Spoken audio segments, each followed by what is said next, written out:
Good morning, afternoon, or evening, wherever you're at. Welcome back to the Wrestling Inc. Daily. It is me, your managing editor of WrestlingInc.com, Nick Hausman, joined here. Wait, you're not Michael Weissman. You're not Michael Weissman at all. Michael Weissman's not here. He's dealing with electrical issues due to a storm. TK Trinidad. TK, thank you for jumping in and co-hosting the Daily here today. No problem. Happy New Year. Happy 2022. We made it, I think. We did. We did. Unless this is all some kind of Matrix-esque, other reality, then I think we made possible. it. Anything's possible. You're right. And I'm glad we got to connect, TK, because we were going to do the Friday show, but then we took off for New Year's Eve. So we would have thrown off our rhythm we were starting to get going here if we had not, connected today. Yeah, so it made sense. It's meant to be. Double dip. You're going to get TK today, and she'll be back on Friday as well. Well, we got a lot to get to here today. Big show. Obviously, WWE Day One took place over the weekend. We're going to touch on that in the news. I'm also going to have a full review with Jimmy Corderas later on, where we're going to go real in-depth. You can hear Jimmy's thoughts on what he thought of the show. And then at the end of the show, we're going to get your thoughts on WWE Day One. We're going to hear what you all voted for match of the night at WWE Day One. Before we get to all that Day One goodness to talk about here, I want to start the show on a real positive note. First show of 2022, Matt Cardona, Chelsea Green, those two crazy kids, they've gone and done it, TK. They got married over the weekend. I am so stoked. Very well planned. I mean, it makes sense because, you saw the pictures.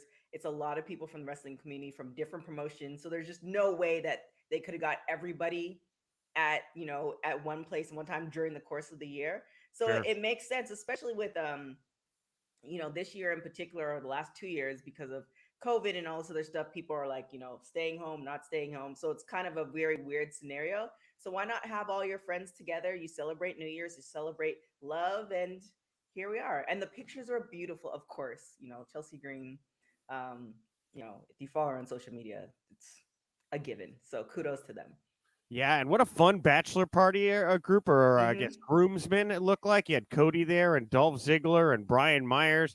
Real cavalcade of personalities here. So Yeah. congratulations to the two of them. But let's get to it here, TK. News you can use, news that'll leave a bruise. We were, kvetching a bit before we got on the air about the, current state of what is going on with COVID-19, how it's affecting people's lives. Well, another live affected here by COVID-19. Before we even get to what happened on the show, big left turn just hours before the pay-per-view hits the air.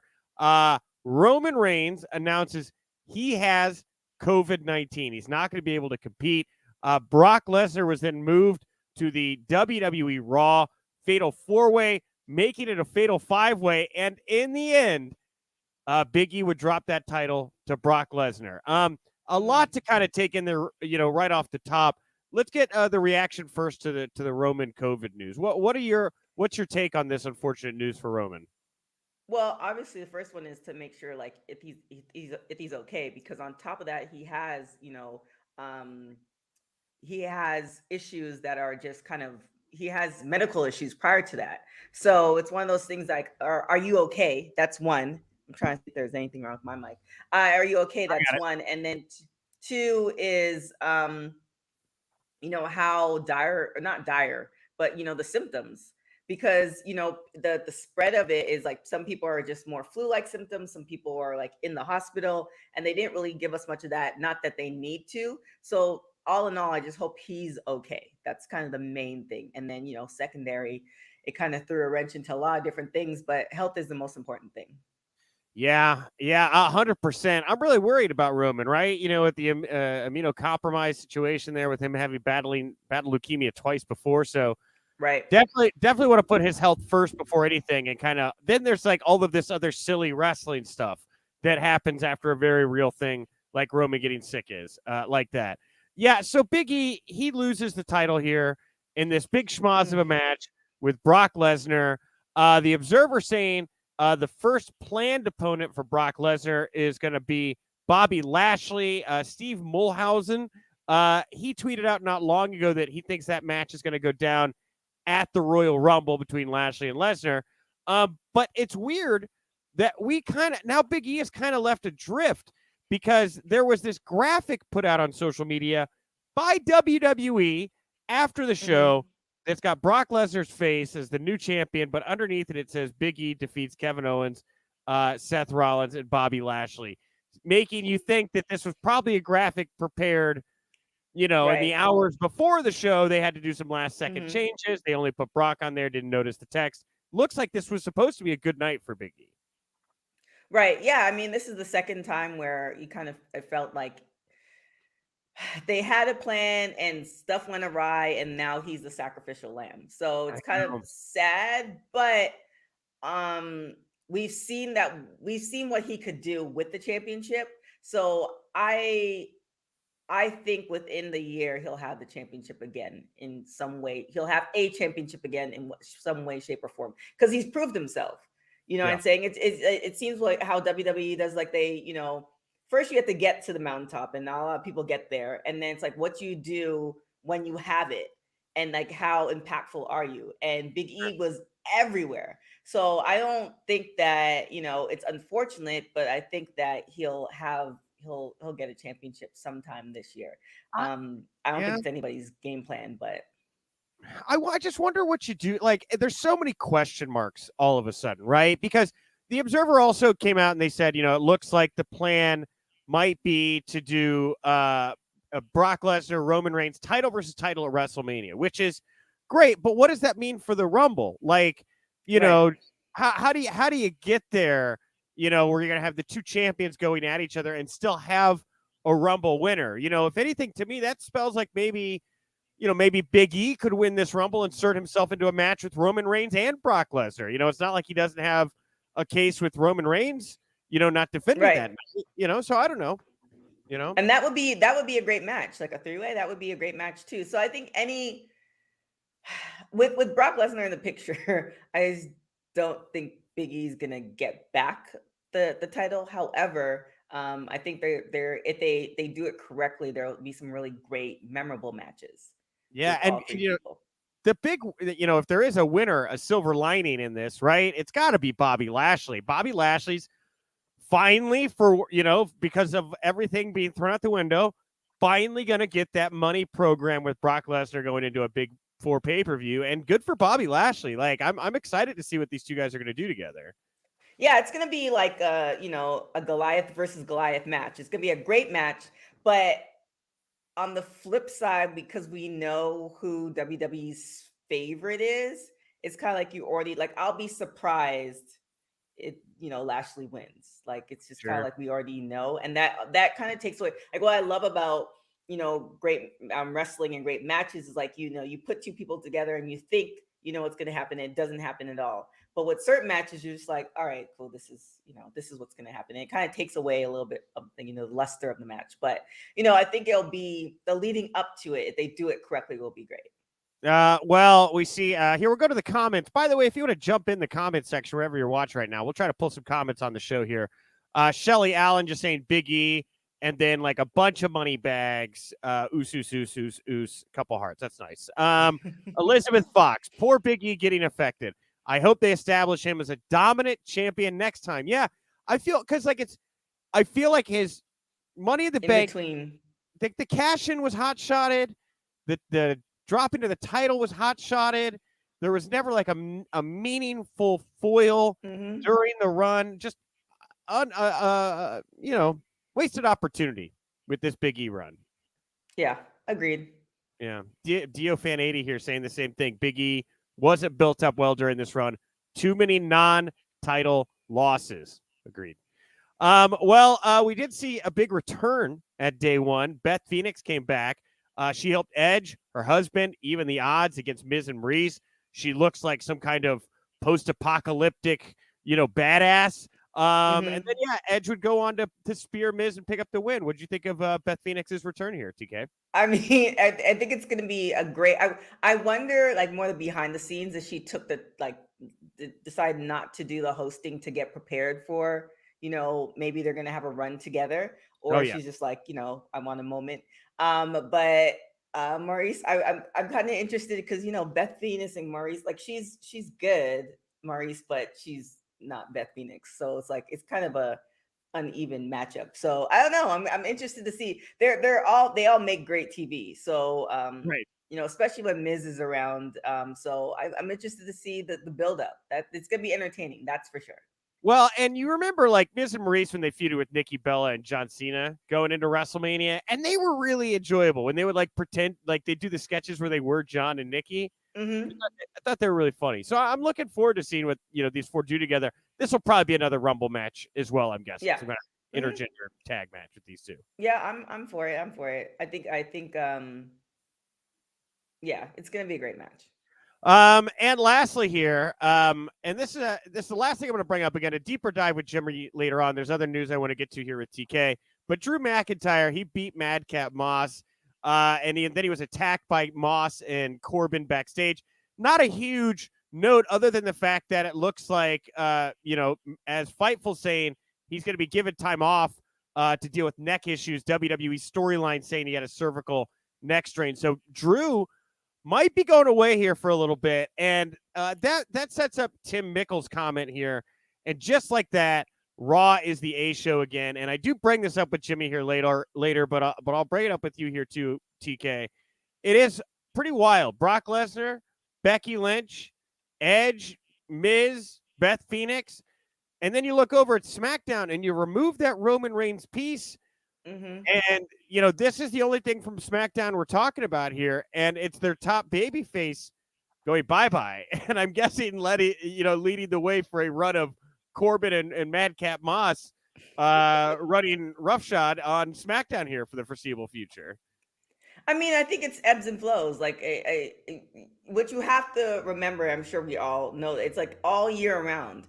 And as an athlete, nobody's body can sustain that type of, grind day in, day out for years. Like, it's just a lot. So, having that break is great. And then with the shows, like Raw has never been the show, like the best show for 6 months, a year, 2 years in a row. Like it feels like, sometimes they just kind of exchange because just the way the storylines are going and, Yes. the vibe of the show and stuff like that. So I agree. Like there are times where Raw is just like, they have a really great stretch. And there's sometimes where Raw's like, oh my God, this 3 hours feels like 6 hours. So, definitely here for the Raw shows. The SmackDown, you need a moment to breathe. It's the beginning of the year. All right. Hey, good point. Well, we got a couple of the WWE notes to bring on here before we get to the AEW, the big AEW item, and then we'll listen to Jimmy and we'll dive into the mailbag. So a couple back-to-back Observer items. First of all, Vince McMahon had a sign removed from last Monday's Raw in Detroit. There was a fan sign brought to the show that said Nick equals Khan, C-O-N, and then Tony equals Khan, K-H-A-N. Implying, I guess, Nick Khan, the con man of WWE. McMahon was not at Raw. He was watching the show via a direct connection to the production truck. That's how he saw the sign. And then according to the report, word is that McMahon had quite a reaction to the sign. I'm guessing very upset that a fan deciding to troll his beloved Nick Khan on Monday Night Raw. I mean, there's signs, maybe because it's not reported as often, there are signs that get removed all the time for WWE. Like, I mean, there was a sign that was talking about AEW in reference to Xavier Woods, like, oh, I'm only supporting it because of Xavier, but AEW is like the show, and that sign got removed immediately. And there have been signs where it's like you see a flash of it. I think there was one time when the Usos were competing, and you saw a flash of it. I think it was during a pay-per-view or something like that, and that was removed. Like it's just at the end of the day, even though NBC and Peacock are like, the money bags, it's Vince McMahon's baby. So if he doesn't want the sign, then you don't want the sign. I mean, yeah, I get it, but it's the same thing with somebody comes to your house. If you don't want something particular, like you don't want somebody bringing something into your house or saying a particular, it's your house. Like I know, decisions. But you tell people they can't do things, TK, they're just going to do them more. And I feel like now that you see stories like this, it was not uncommon at the height of the Monday Night Wars, right, for people to be bringing all kinds of crazy signs. You can't confiscate them all, so. Ooh, I mean, with social media, we'll find out. I think they you can't confiscate them all, but you can some. It depends. You can go to a point where now security might get in trouble for not getting all the signs, or there's gonna if they do it a certain way, it's like, okay, well, the people involved, the camera people, now it's everybody else's onus to make sure those signs don't appear. So we'll see. Bring your signs, but he also has the right to say we don't want the signs in. Sure. Well, the Observer also saying Rey Mysterio, he's banged up from matches he's been working over the past few weeks. That's why he decided to take a week away from the ring. That's why the RK Bro finals were put back a week. I don't really know if I mean, it's not surprising that Rey Mysterio was all banged up. I mean, he's had a very physical, decades-long career.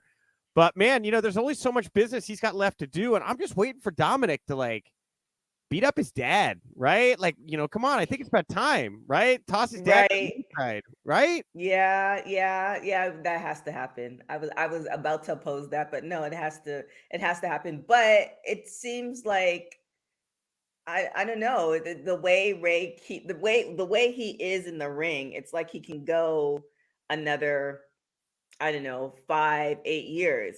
And it's like, I mean, I'm sure Sean X-Pac has told you this. It's like you get to a certain age and then you just hit your greatest moves. Like you don't necessarily give the full match, but you kind of hit your greatest moves that you're known for, and you can go a little bit more longer. So yeah, I mean, that makes total sense that Dominic will do that. I just hope that they do it correctly. You know what I'm saying? Like we've talked about, storylines being botched, and sometimes WWE gets it right. I hope they get this one right because it's such a legacy. So, they get it right to the point that we actually remember it happening, because there's stuff that, happens and you're just like, oh yeah, I totally forgot about that. And then there's stuff that happens like, oh yeah, I remember that happens, and you can give the whole storyline. So hopefully they do it justice. Yeah. And hey, what's a thing that could happen that we didn't even bring up is Johnny Knoxville could win the Royal Rumble, TK. I'm sure that's something you care about, right? Yes, of course. That's well, I've been dreaming. I put it on my vision board. Yeah, I think he has too. Look, when he wins it and it goes full Arquette, the place is going to go nuts. I promise. All right. Lastly, before we get to the AEW news of the weekend, Tuesday's WWE NXT New Year's Evil special. So tomorrow night's special going to feature a title unification match between NXT Cruiserweight Champion Roderick Strong and NXT North American Champion Carmelo Hayes. WWE has revealed that the new title will be called, get this, the NXT North American Cruiserweight title. I hate this name. I hate the name. I think it's way too long. I think that the Cruiserweight thing is a stigma thing at this point. I don't like it, TK. I don't like the name. I feel like they've tried the Cruiserweight. It just not sticking. Like I remember I was at a SmackDown show and they had I think this one they were doing the Cruiserweight right after SmackDown, and they kind of changed the turnbuckles and all that stuff. And it's like the majority of the people kind of left.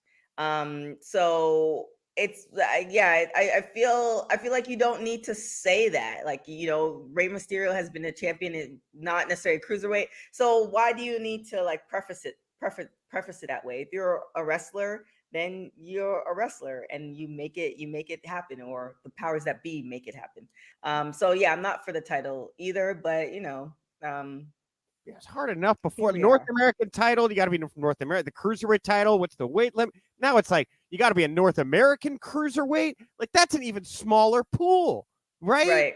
Hate it. Hope they figure out something. Hate it.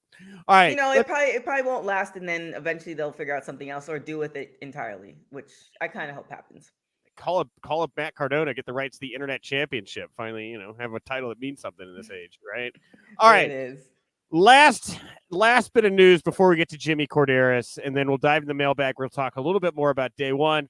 But how serendipitous that you're here with us here today, TK. I'm sure you don't have an opinion at all on what happened between Big Swole and Tony Khan over the weekend. So for those that aren't familiar, before we kind of get into the weeds on this a bit, Big Swole took to her podcast, Swole World. She recalled her final conversation with Tony Khan and how she said she didn't want to re-sign because her piece was being disrupted. She also commented on being at odds with AEW EVP Kenny Omega at times, as Omega works behind the scenes with the women's division.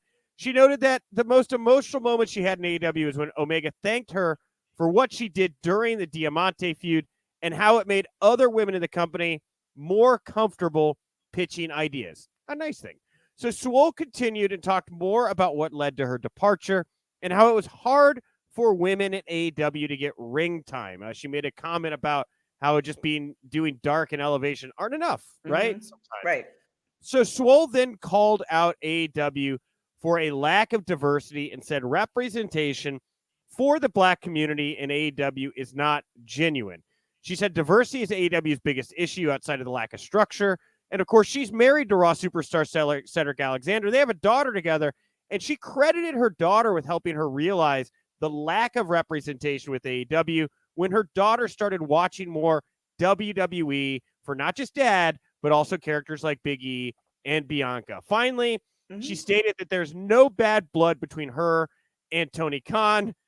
She, at least not at this point, she said she genuinely wants AEW to succeed, and the same goes for WWE, but she wants change. So before we get to Tony's response and the kind of fallout from that, what's your immediate take on what Big Swole said about her time in AEW and her observations, I guess, about AEW and diversity?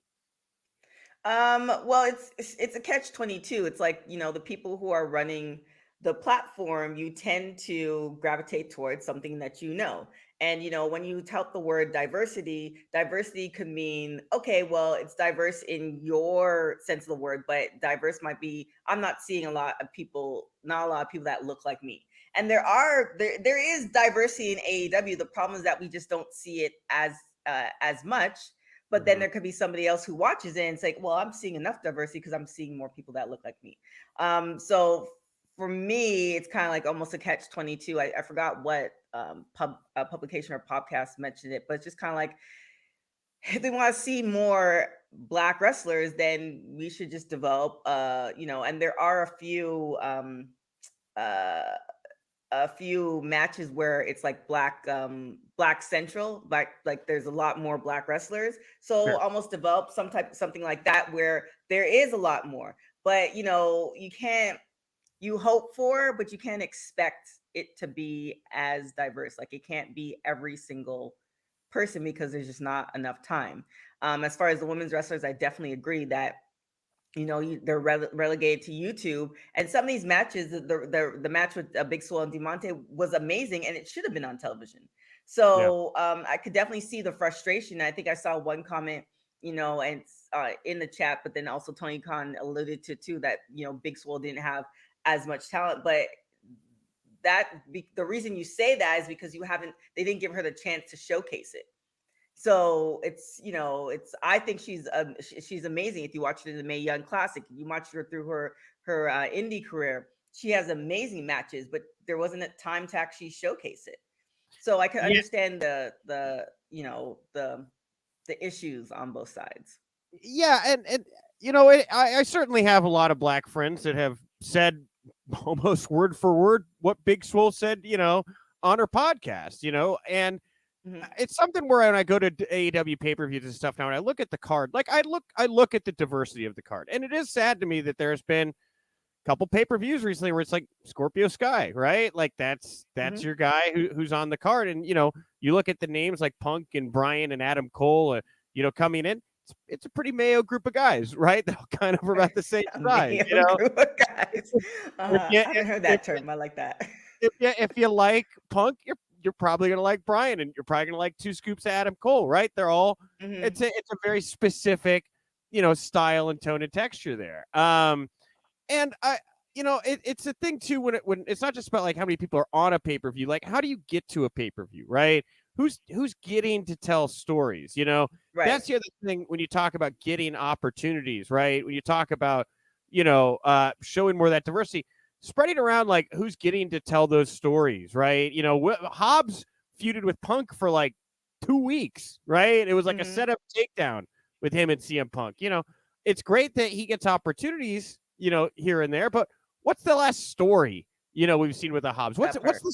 What's the story Leo Rush is? I mean, I guess he's kind of telling a story with Dante Martin, but isn't everybody kind of telling a story with Dante Martin in AEW right now?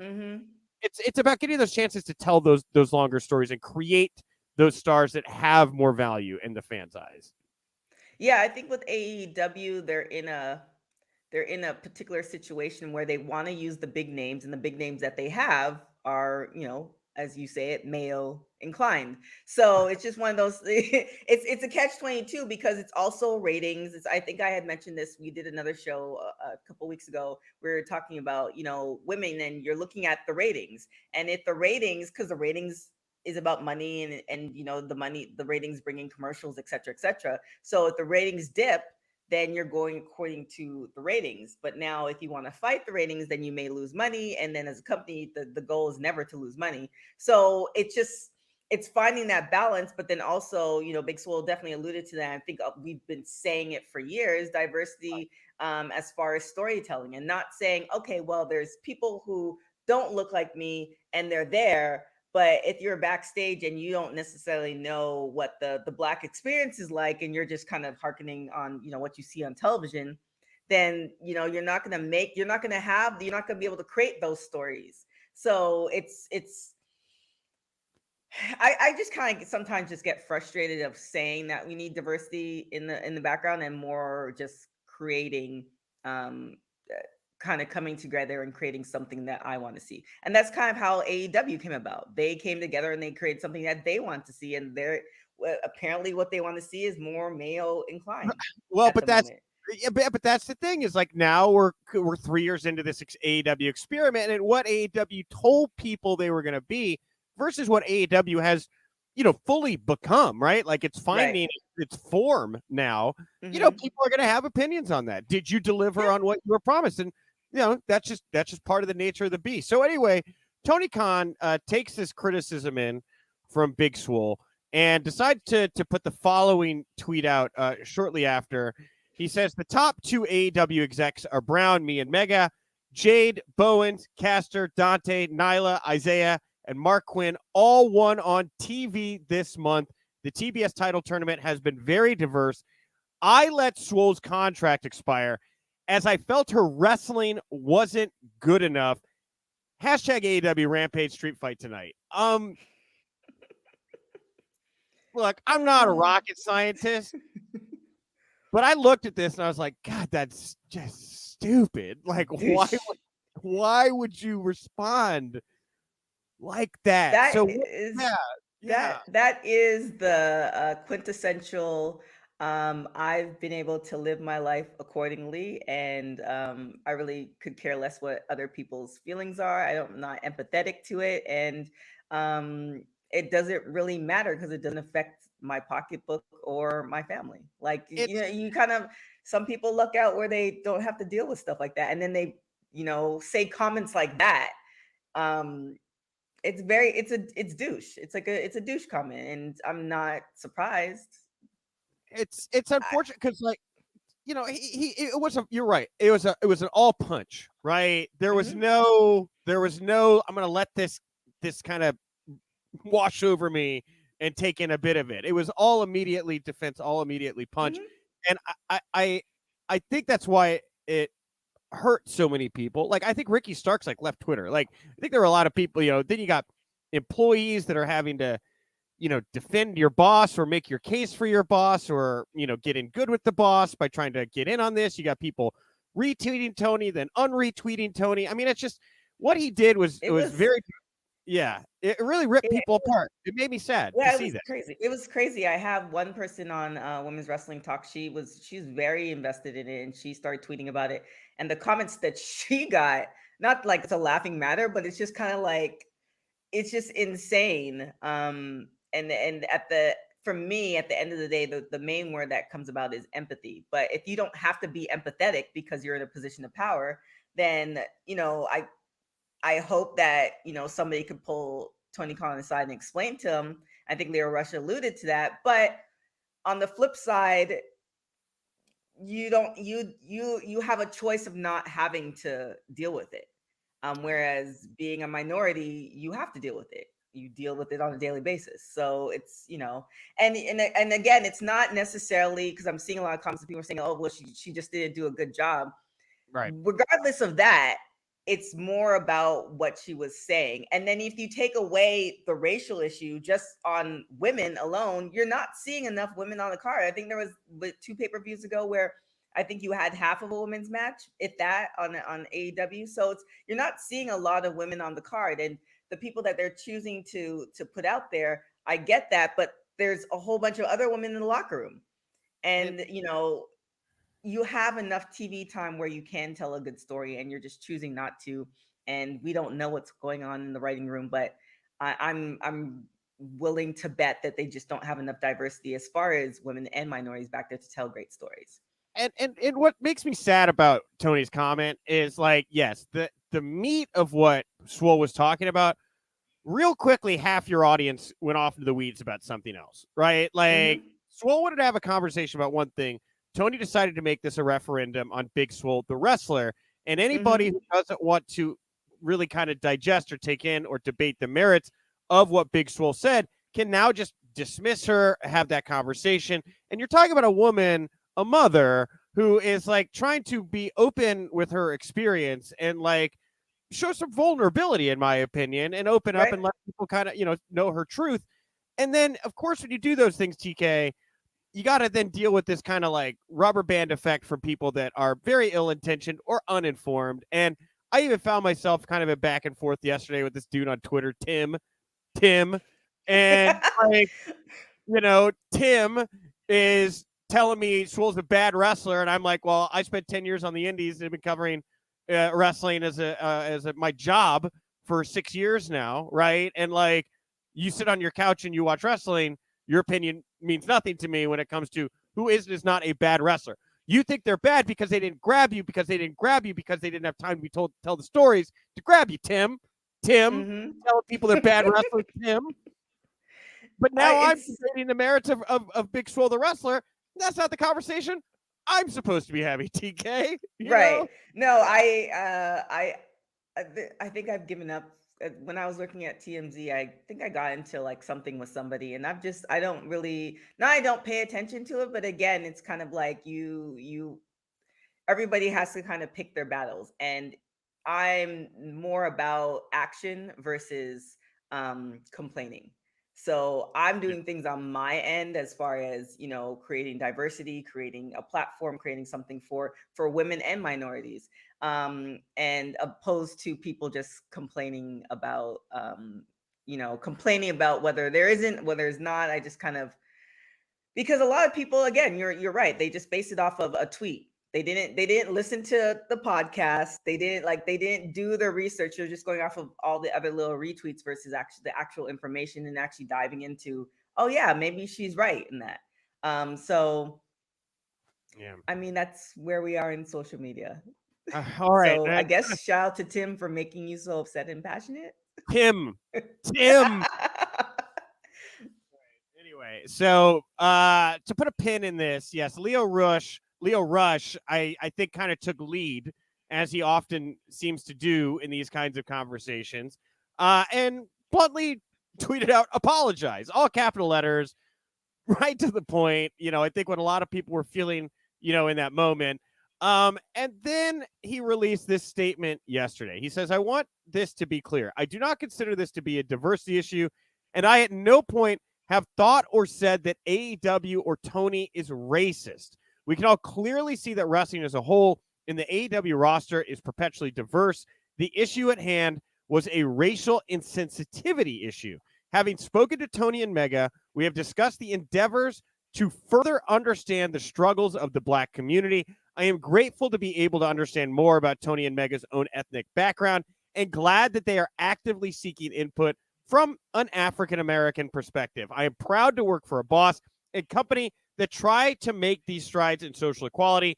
I look forward to working with Tony to keep making steps towards positive change. I pray that 2022 is a year of positive change in all aspects. Happy New Year. God bless. # be the change. How did you feel about Leo's comment here in the wake of all this? It seems kind of PR, put together. And I kind of feel like sometimes statements are there to placate us versus stuff actually being done in the background. Because like something happens, somebody makes apologies, like, oh, I'm gonna change, and then either everybody's okay with that, or that person's canceled, and then you move on, and the change never happens. So for me, it's like, okay, you made the statement, you spoke to them, and it's not necessarily about what I kind of dislike. It's not necessarily about the struggle, it's just understanding the experience. There's a difference, because a lot of people think the stereotypes is like, all African Americans or all Black people, they all the stereotypes, and that's not the case. It's just understanding the experience. Like, everybody has a crazy uncle. Like, if you don't see those little things, then if you don't understand that, then you don't get it at all. So for me, it was a great statement. It's cute, but talk to me in 3 months, and then put out the statement again. It's like, oh, we've actually worked on this, and this is where we come. Show me that. Those statements don't really. It's just like telling a child not to do something, and they're like, I won't do it again, and then they go about stealing your car again. A 16-year-old. So it's just kind of like. Show me something. And then why is he making the statement? Why isn't AEW on a whole as a company making the statement? Or why isn't it Tony Khan was the one to make the statement about Big Swole? Why didn't he come back and say, I've spoken to Leo Rush, and this is what we've discussed, and I'm going to better understand the experience, blah blah blah. Like, why is Leo Rush making the statement for AEW and Tony Khan? Like, has he become like a PR person in the last couple weeks that we don't know of, in addition to being a wrestler? Yeah, I don't know, TK. I mean, I feel bad. I feel bad for Leo, and I don't want to. I know we got to kind of wrap this up here. We got to get to the mailbag in just a second too. But I asked myself the same question. Like, if Leo wanted an apology, Tony obviously doesn't seem to want to apologize. He hasn't issued an apology. How do you find a way to save face in a situation like that, where you call for one thing, don't get it, and I think that what we got was that kind of awkward middle ground with a statement like that. You know what I mean? Mm-hmm.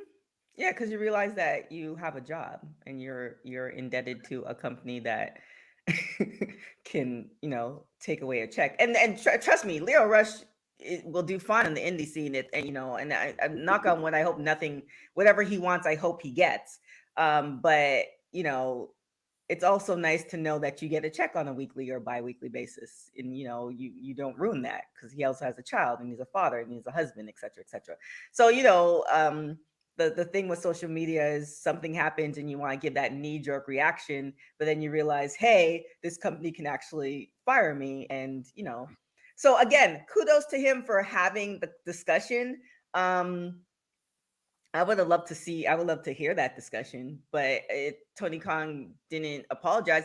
And again, if he doesn't want to apologize, I'd rather him not apologize because he doesn't want to apologize, versus him giving that, I apologize, I've learned my lesson, blah, blah, blah, and it's all BS. So I rather him stick to his guns and not apologize if he feels like he doesn't need to apologize. Like, I'm tired of society kind of forcing people, well, you should apologize because we feel this way. If you want to be a douche, then we know where he stands on certain things. Again, not calling him a racist or any of that stuff, but we know where he stands on certain things, and it's going to happen, and diversity is going to happen, and changes are going to be made. Then let's see the change in 3 to 6 months. All right, we're going to have to call it there for today, TK. Thank you for joining me at the top of the show to talk all the news today. Thank you to Jimmy Corderas. Wonderful talk about WWE Day One. We're going to get right to it here with the mailbag, because we only have like a minute left. I just asked everybody what was match the night at Day One over at Wink Daily, WINC Daily on Twitter. About 200 votes here, 45.7 the main event, the 5-way, 37.7 Usos New Day, 15-4 Becky Lynch versus Liv Morgan. 1% for everything else. TK, what did you think stole the show last night or on Saturday night? I have always been a fan of Usos and New Day. It's always kind of hard to know who we root for, because I have a passion for both of them. So yeah, it was they always have great matches, but that's the great thing, because you just never know who's going to come out the victor, because they're both great teams. So it's just kind of like you don't know where the storyline's going to line with that. So I vote for that one. Usos and New Day. All right. And I voted Usos New Day too, because I thought it was a great match, and I have too many feelings about the main event, and I have too many questions, and because of that, it clouds my judgment of what I think of that main event. So I'm going to go with the pure pick as well, the one I liked the most, which was Usos New Day. All right, everybody. Well, I want to thank you so much for tuning in. Come on back tomorrow. We got a big one. I think I'll be joined by EJ Cameron from Second City, Chicago. But, card subject to change. Again, thank you to TK thank you to our TK for jumping in today. The whole chat room's been a mess today with the TK. I know. I don't know who anybody's talking about. I don't know what TK. Did you tweet something that pissed everyone off? Maybe. I don't know. No. Okay, but come on back tomorrow. It'll be me and EJ. Scott Fishman caught up with Cody Rhodes about the Go Big show. So we're going to have a Cody interview here tomorrow. He's going to be talking about the very diverse reaction he gets right now in AEW. So more of that. Let's beat the drum. And, of course, the Wrestling Inc. Daily, brought to you by WrestlingInc.com. We're on all the socials. Support the Wrestling Inc. podcast. It's like this show, but at night, including tonight after Raw. Tune in for that. If you like this show, leave us a nice comment on iTunes. That stuff is always appreciated. TK, what do you want to plug, promote, put over here to wrap up the show today? You can find me on everything at TK Trinidad. We have some shows coming out as well. We have a fashion show called Turnbuckle Glam that's going to be happening once a month. So yeah, just check out Women's Wrestling Talk, www.talkpod.com for all your shows. We have a wrap-up show, the top 10 moments of 2021, which is pretty interesting. So go to our website. We have all of that as well. And all our social medias at www.talkpod. You can follow me on everything at TK Trinidad. Awesome. And I am at Nick_Hausman over on Twitter. Thank you all so much for tuning in. I'll talk to you tomorrow. And remember, if you winked, you didn't miss it.